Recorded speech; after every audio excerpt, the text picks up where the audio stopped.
बघा, तर आज आपण बघणार आहे मॅट्रिक्स मल्टिप्लिकेशन. हे आता मॅट्रिक्सला मल्टिप्लाय केल्यानंतर तोच मॅट्रिक्स म्हणजे आन्सर जे येणार आहे ते एका मॅट्रिक्सच्या फॉर्म मध्येच आन्सर येतं. आता सगळ्यात पहिले बघा, मॅट्रिक्स मल्टिप्लिकेशन प्रत्येक गोष्टीचं होतच असं नाहीये, त्याच्यासाठी काही रूल्स आहेत. फर्स्ट रूल आहे तुमचं की जर ए आणि बी हे दोन मॅट्रिक्स असतील आणि त्या मॅट्रिक्स आपल्याला मल्टिप्लाय करायचं असेल तर त्याच्यामध्ये आपल्याला चेक काय करायचंय, ऑर्डर ऑफ द मॅट्रिक्स. जो पहिला मॅट्रिक्स ए आहे त्याचे नंबर ऑफ द कॉलम आणि दुसरा मॅट्रिक्स जो आहे त्याचा रो हे जर इक्वल असतील तरच त्या मॅट्रिक्सचं मल्टिप्लिकेशन होऊ शकते. अदरवाइज मॅट्रिक्सचं मल्टिप्लिकेशन होऊ शकत नाही. काय चेक करणार, जर फर्स्ट मॅट्रिक्स मी ए घेतला, ठीक आहे, तर पहिल्या मॅट्रिक्सचे कॉलम्स जर समजा 2 कॉलम असतील फर्स्ट मॅट्रिक्स मध्ये तर तेवढेच रो तुमचे काय असले पाहिजेत, थर्ड मॅट्रिक्स मध्ये असले, सेकंड मॅट्रिक्स मध्ये असले पाहिजे, तरच त्यांचं मॅट्रिक्स मल्टिप्लिकेशन पॉसिबल आहे. अदरवाइज मॅट्रिक्स मल्टिप्लिकेशन पॉसिबल नाहीये. आणि मॅट्रिक्स मल्टिप्लिकेशन मध्ये तुम्ही A B is equal to B A हे नसतं. हे कधीच एखाद्या केसला ठरू शकते, एखादी ऑड केस असेल ह्याच वेळेला. आणि otherwise A B is not equal to B A matrix multiplication मध्ये हे होऊ शकत नाहीये. ठीक आहे, आता बघा, आपण सगळ्यात पहिले चेक करूया की कुठल्या कुठल्या टर्मचं मॅट्रिक्सचं मल्टिप्लिकेशन होऊ शकतं ते. आता फर्स्ट क्वेश्चन बघा, फर्स्ट क्वेश्चन मध्ये ए काय दिलेला आहे, हा मॅट्रिक्स दिलाय. ऑर्डर सांगा, किती रोज आहेत, 1 रोज. आणि कॉलम किती आहेत, 3. बी मध्ये किती रोज आहेत, 3 रोज. ऑर्डर किती आहे आणि कॉलम किती आहे, 1. आता जर मला ए बी चं मल्टिप्लाय करायचं असेल तर पहिल्या मॅट्रिक्सचं मी काय चेक करणार, पहिल्या मॅट्रिक्सचं काय चेक करायला सांगा, कॉलम. सो ह्याचे जे कॉलम आहेत हे काय आहे, हा रो आहे, हा कॉलम. याचा कॉलम किती आहे, 3. दुसरा जो आहे बी, बी चे काय चेक करणार, रो. बी चे रो किती आहेत, 3. जर हे इक्वल असतील, आहेत का इक्वल, तर त्यांचं मॅट्रिक्स मल्टिप्लिकेशन पॉसिबल आहे, अदरवाइज नाही. म्हणजे इथे ए बी पॉसिबल आहे का, आहे. सेम मी बीए साठी चेक करते. बघा, बीए मॅट्रिक्स मल्टिप्लिकेशन होऊ शकेल का.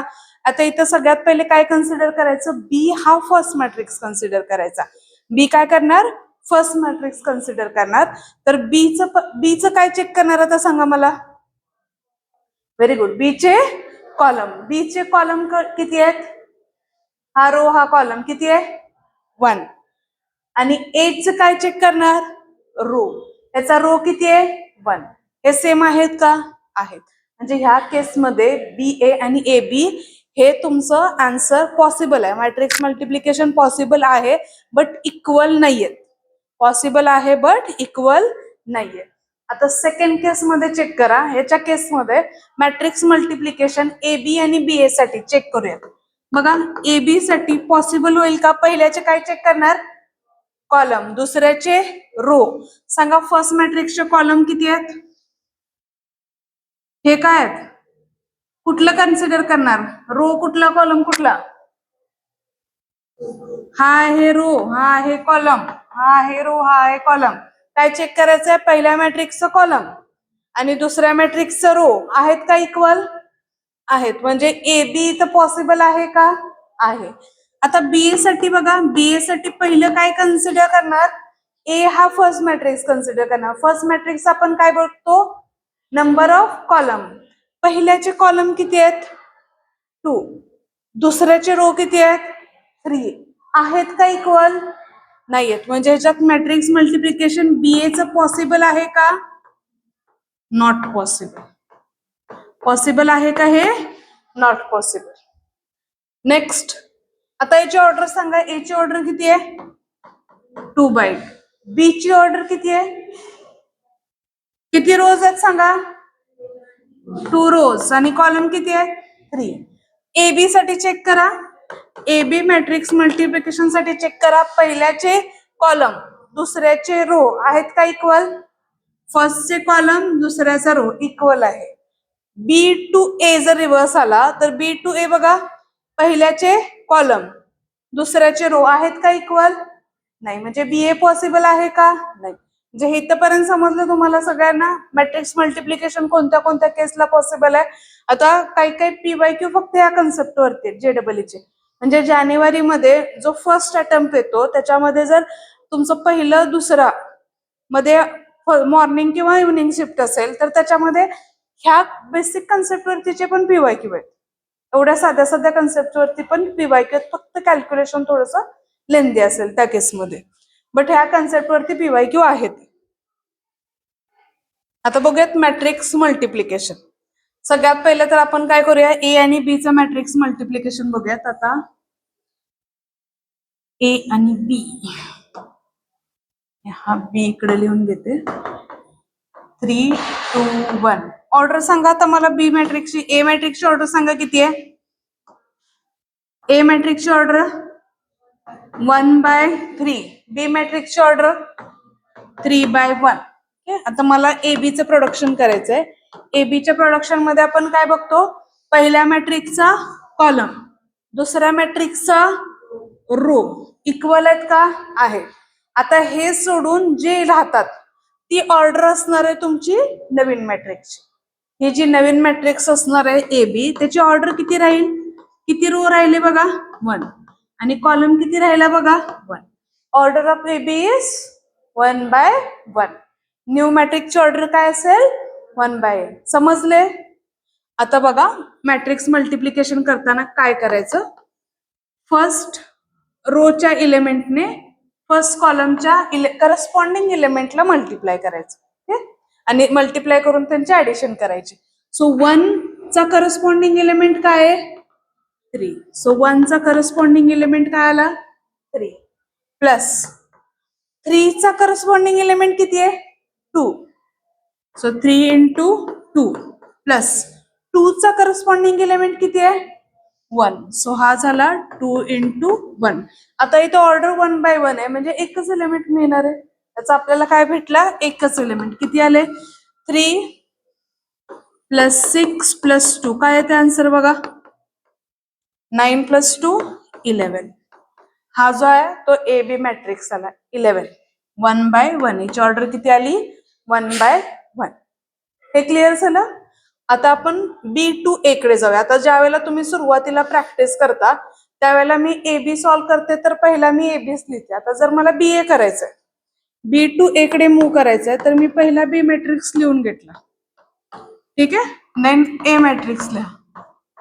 एकदम सुरुवात असेल तुमची त्यावेळेला पहिले ऑर्डर लिहा. आता मला सांगा BA ची ऑर्डर किती येईल. B2A जो मॅट्रिक्स आहे त्याची ऑर्डर किती येईल 3/3. म्हणजे आता बघा आपण काय काय चेक करायचं, पहिल्याचं काय बघतो कॉलम, दुसऱ्याचे रो आहेत का इक्वल, आहेत. म्हटल्यानंतर AB पॉसिबल आहे. जर पॉसिबल आहे AB, तर नेक्स्ट केस मध्ये आपल्याला काय करायचं, जो न्यू मॅट्रिक्स बनणार आहे BA, तर त्याची ऑर्डर किती असणार आहे राहिलेले एलिमेंट्स, हा 3/3. 3/3 चा आता हे लक्षात घ्या, 3/3 चा मॅट्रिक्स बनताना पहिल्या रोने पहिल्या कॉलमला मल्टिप्लाय करायचं, याच्याने एलिमेंटला काय येईल सांगा. फर्स्ट रोने फर्स्ट कॉलमला मल्टिप्लाय केलं, याच्यात पण एकच एलिमेंट आहे, याच्यात पण एकच एलिमेंट आहे, किती येतील सांगा. फर्स्ट रोने फर्स्ट कॉलमला एकच एलिमेंट आहे ना, 3 into 1 एकच एलिमेंट आहे ना. आता मला इलेमेंट लिहायचंय कुठं, फर्स्ट रो ला लिहायचंय. आता नेक्स्ट पोझिशन माझ्या एलिमेंटची कुठे येणार आहे सांगा. पहिला पोझिशन घ्या, ठीक आहे. पहिला असं लक्षात घ्या, A11, A12, A13, A21, A22, A23, A31, A32, A3 consider केले. आता मला क्रिएट करायचंय फर्स्ट एलिमेंट. फर्स्ट एलिमेंट कशापासून बनलाय, फर्स्ट रो फर्स्ट कॉलम मध्ये. कुणाचं मल्टिप्लाय घेणार, फर्स्ट रो फर्स्ट कॉलम. काय मल्टिप्लिकेशन 3 into 1. दुसरं एलिमेंटच नाही ऍडिशन करायला.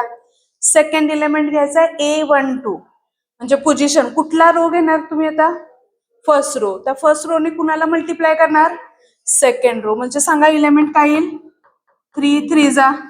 देन थर्ड काय होईल, कुठे लिहायचंय मला, फर्स्ट रो थर्ड कॉलमला. कोणती रो घेणार, फर्स्ट. एलिमेंट कुठला घेणार, थर्ड. म्हणजे सांगा काय येईल 3 2 जा. बॉयज समजते का. देन हा एलिमेंट सांगा A21, कोणती रो आहे सेकंड. मी कुठली चूज करणार इलेमेंट आता? कुठला इलेमेंट चूज करणार सांगा? 2. आणि लिहायचंय मला कुठं? फर्स्ट कॉलम मध्ये. कुठलं येणार इलेमेंट? 1. 2 इंटू 1. आता इथे बघा A टू 2 सांगा मला आता. नेक्स्ट तुम्ही 2 into 3. Next A two 3. 2 into 2. Good. Next A3 1. कुठला इलेमेंट घेणार? Third element 1. 1 into 1. Next 1 into 3. Next 1 into 2. म्हणजे आता ह्याचं जे आन्सर येईल ते आन्सर काय येईल बघा. 3 इंटू 3. 3 3 जा 9. 6 2 6 4 1 3 आणि 2. हा काय असेल तुमचा? BA. Multiplication of BA. Clear झालं? अजून एकदा रिवाइज करते बघा. ज्या वेळेला तुम्ही मल्टिप्लिकेशन करताय त्यावेळेला सगळ्यात पहिले त्याची ऑर्डर डिफाईन करायचा की पहिला होतोय की नाही. होत असेल तर बघायचं की जो नवीन मॅट्रिक्स बनणार आहे त्याची ऑर्डर काय येणार आहे. म्हणजे तिथं तुम्हाला एक रफली आयडिया मिळते की तुमचं एक्झाम म्हणजे तुमचं जे चाललंय कॅल्क्युलेशन ते करेक्ट आहे का रॉंग होते. ते रफली आयडिया मिळाली की जो नवीन मिळणारा मॅट्रिक्स आहे 1 बाय 1 आहे. म्हणजे किती एलिमेंट्स असतील? एक रो आणि एक कॉलम. म्हणजे ओनली 1 एलिमेंट असणार आहे. मग आपण काय करतो? फर्स्ट इलेमेंट फर्स्ट रो ने फर्स्ट कॉलमच्या करस्पॉन्डिंग इच अँड एव्हरी इलेमेंटला मल्टिप्लाय करायचं. करस्पॉन्डिंगचं मल्टिप्लिकेशन करून ऍडिशन करायची. सो 1 चा करस्पॉन्डिंग 3. इथला A1 इथला A11. इथला सेकंड इलेमेंट इथला सेकंड इलेमेंट. इथला थर्ड इलेमेंट इथला थर्ड इलेमेंट. ह्या तिघांचं मल्टिप्लिकेशन करून काय करणार? ऍडिशन. ओके. आणि सेम B टू A ला. आता ज्या वेळेला रिव्हर्स जात आहे तर पहिला लिहिताना तुम्ही पहिले Bच लिहा थोडे दिवस प्रॅक्टिस होईपर्यंत. त्याच्यानंतर A लिहा. नंतर B टू A चा कॅल्क्युलेशन केल्यानंतर न्यू ऑर्डर किती येणार आहे? 3/3 चं. मग 3/3 चं एक इलेमेंट ऍज इट इज करून घेतला आपण. तर A11 म्हणजे पहिली रो आणि पहिला कॉलम इथं पोझिशन असणार आहे याची. तर काय करणार? फर्स्ट रोच्या प्रत्येक एलिमेंटने सेकंड फर्स्ट कॉलमच्या इच अँड एव्हरी रोला काय करायचं? कॉलमला मल्टिप्लाय करायचं. First row first column, second row second column, third row third column. अजून एक बघूयात एक्झाम्पल. आता बघा ह्या केसमध्ये A टू B.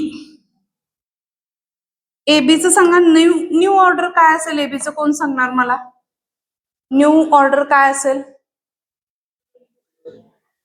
3 इंटू 2. आता याचे कॉलम याचे रो एंगेज झाले. राहिले काय?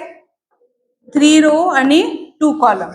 म्हणजे एबीचा इलेमेंट काय काय बनणार आहे? A11 हा A12. पुढचं काय येईल? A21 A22 A31 A33 A32 असं तुमचं एलिमेंट असेल. आता चेक करा ए पासून. इथे बघा फर्स्ट रोच्या इलेमेंटने फर्स्ट कॉलमच्या इच अँड एव्हरी इलेमेंटला मल्टिप्लाय करायचं. सो हा 1 ने मल्टिप्लाय केले कुणाला? -1 इंटू 1. 2 ने मल्टिप्लाय केले -1 इंटू 1. Then plus -2 into -1. हा एक एलिमेंट झाला करस्पॉन्डिंग एलिमेंट. त्याच्यानंतर नेक्स्ट सांगा first row second column. Position माझी फर्स्ट रो सेकंड कॉलम आहे ना. फर्स्ट रो सेकंड कॉलम आहे. सांगा काय काय येईल सांगा. -1 ने कुणाला मल्टिप्लाय करणार? 2 प्लस -2 इंटू -2. क्लिअर? देन आता फर्स्ट रो एंगेज झाला सगळा. सेकंड कॅल्क्युलेशन करा. सेकंड साठी कुठला येणार सांगा? -3 इंटू -1 प्लस हा 2 into -1. Then next -3 into 2 plus 2 into -2. Then third row first column 1 into 1 plus 0 into -1. Next सांगा 2 1 इंटू 2 प्लस 0 इंटू -2. आता याचं काय करायचं? आपल्याला कॅल्क्युलेशन करायचं. हे समजलं सगळ्यांना? क्लिअर झाले का? एव्हरीवन क्लिअर झाले का? आता हे सांगा काय काय येईल. 1 इंटू -1 -1 प्लस 2 देन -3 -2 हा झाला 1. नेक्स्ट -2 प्लस 4 त्याच्यानंतर -6 -4 आणि 2 आणि हा 0 म्हणजे झाले काय तुमचे 1 2 -5 -10 1 आणि क्लिअर झाले का. समजले मॅट्रिक्स मल्टिप्लिकेशन कसं करतात ते. अजून एखादं एक्झाम्पल बघायचंय का. बघा B to A. आता मला सांगा न्यू ऑर्डर जो येणार आहे BA त्याची ऑर्डर किती असणार आहे. पहिलं जे इक्वल आहेत ते एंगेज करा. राहिले काय किती रो राहिले 2. किती कॉलम राहिले 3. ठीक आहे म्हणजे आपल्याला एलिमेंट काय भेटला रो 2 पाहिजेत ना. A12 A11 A12 A13 A21 A22 A23 हे भेटले आपल्याला एलिमेंट्स. आता चेक करा A आणि B मल्टिप्लिकेशन कोण सांगणार मला. पहिले first row first column 1 into 1 plus 2 into 0 त्याच्यानंतर हा काय होईल नेक्स्ट 1 मायनस 1 इंटू 1 आणि 2 into -1 next 2 into 1 plus 2 into 3 2 into 2 first 1 into 2 2 into 3 correct आहे. नेक्स्ट बघा 4 इंटू 1 प्लस 3 इंटू 0 नेक्स्ट सांगा तुम्ही काय काय येईल. बोला पटपट. 4 into 2 plus 3 into 3 next check करा. नाही झाले ना एवढंच येणार. 2च कॉलम आहेत तुमच्याकडे रो आहेत. करा कॅल्क्युलेशन काय काय होते बघा. 1 हा काय होईल -1 -2 -3 2 आणि 3 2 जा 6 6 प्लस 2 8 4 -4 -3 -7 4 2 जा 8 8 प्लस 9 7 झाले. क्लिअर समजले. नोट डाऊन करा आणि तुम्हाला एक मी सॉल्व करायला देते तो सॉल्व करा. हे नोट डाऊन करून घ्या.